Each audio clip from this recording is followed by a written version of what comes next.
ઘરે પાછા જતા રહીએ. They are calling, come back home. The angels are calling. બહુ ટાઈમ થઈ ગયો. નાનપણના આપણે નીકળ્યા છે, હજુ પાછા નથી ગયા. જતા રહીએ પાછા. હું કેમ આવું કહું છું? તમને શું લાગતું હશે હું કેમ આવું કહું છું? બસ એ જ વિષય પર આપણે ચર્ચા કરવાની છે કે આપણે ઘરે કેમ પાછા જવાનું છે, અને એ કોણ છે જેને હું પાછા જવાનું કહું છું? આપણે જ છીએ કે આપણું અંતર્મન છે? શું છે? જ્યારે આપણે ચાઇલ્ડ હતા, when we var a child, તો આપણે એવી કઈ વસ્તુ હતી જે આપણે નહોતા કરી શકતા, કે આપણે નોઈંગલી ઓર અનનોઈંગલી બધું જ મેળવતા હતા, જીદ કરીને કે કકડાટ કરીને કે સહજતાથી બધી રીતે આપણે કંઈ પણ વસ્તુ મેળવતા હતા. એ આપણું બાળપણ હતું. કેમ? એ આપણું બાળપણ હતું કે જેમાં આપણને ના થાય, નહીં કરી શકે, આ પોસિબલ જ નથી, એવી definitions we did not have. આપણે પોતે જ હતા, આપણે કોઈ બીજા નહોતા. આપણે અત્યારે કોઈ બીજા છીએ. જ્યારથી આપણે બાળપણ છોડ્યું, સોસાયટી, ફ્રેન્ડ્સ, રિલેટિવ્સ, કલીગ્સની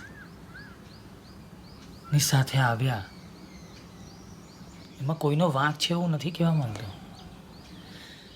વાંક આપણો જ છે. વાંક હું મારો જ કાઢું છું. મારા કેસમાં હું મારો જ વાંક કાઢું છું કે આપણે જ્યારે ફ્રેન્ડ્સ, રિલેટિવ્સની બધાના વિચારોથી કે સોસાયટીના વિચારોથી આપણે ઇન્ફ્લુઅન્સ થયા, એ જ સમયથી આપણે પોતે નથી રહ્યા. You are not yourself, I am not myself. તો પછી એ કોણ થયું? કોઈ બીજું જ થયું. દેટ મીન્સ આપણે ઘરે જ્યારે આપણે જઈએ છીએ ત્યારે એ આપણે નથી હોતા, કોઈ બીજું હોય છે. એટલે હું કહું છું, ઘરે પાછા આવતા રહો. થોમસ કુલીએ એક બહુ સરસ વાત કહી હતી, બહુ જ ફેન્ટાસ્ટિક ટોક. હું તમને કહું આજે. He said, I am not what I think I am. I am not what you think I am. I am what I think you think I am. હું કોણ છું? હું એ નથી જે હું વિચારું છું. હું એ નથી જે તમે વિચારો છો.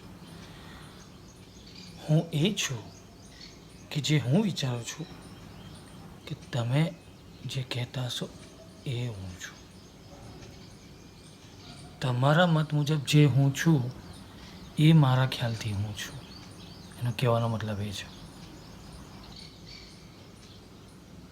I am not what I think I am. I am not what you think I am. I am what I think you think I am. એટલે આપણે વર્ષોથી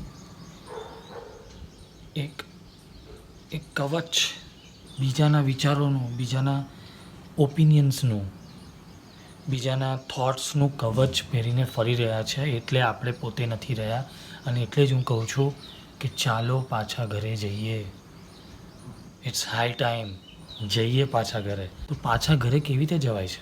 તમે કે હું કોઈ બીજા કેવી રીતે થઈ ગયા?